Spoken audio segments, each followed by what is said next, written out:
রহিম, উপস্থিত মুসল্লিয়ান, অলঙ্কারী বদনাপুর গ্রামবাসী সহ বিভিন্ন গ্রাম থেকে আগত নিবাসী সকলকে আমি জানাই আসসালামু আলাইকুম।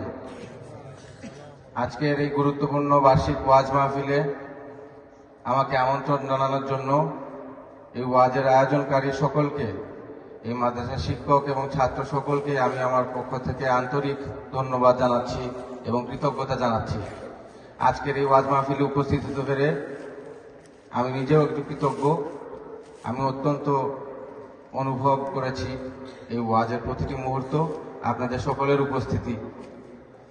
আপনারা জানেন আমার পিতা আপনাদের প্রাণপ্রিয় নেতা, এই ইউনিয়নের একজন মানুষ সন্তান এম ইলিয়াস আলী দীর্ঘ 13 বছর ধরে নিখোঁজ। তার সন্ধান কামনায় আমরা পরিবারের পক্ষ থেকে আমরা দোয়া জারি রেখেছি।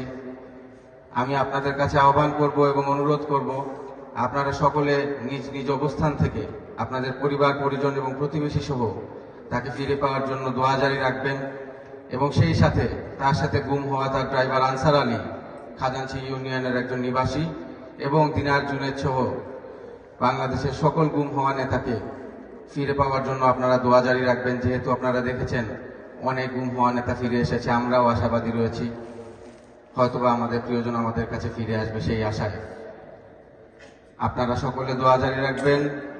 সেই সাথে আমাদের দেশনেত্রী বেগম খালেদা জিয়া ইন্তেকাল করেছেন, তিনি যাতে জান্নাতের সর্বোচ্চ মাকামে পৌঁছাতে পারেন সেই বিষয়ে আপনারা দোয়া জারি রাখবেন।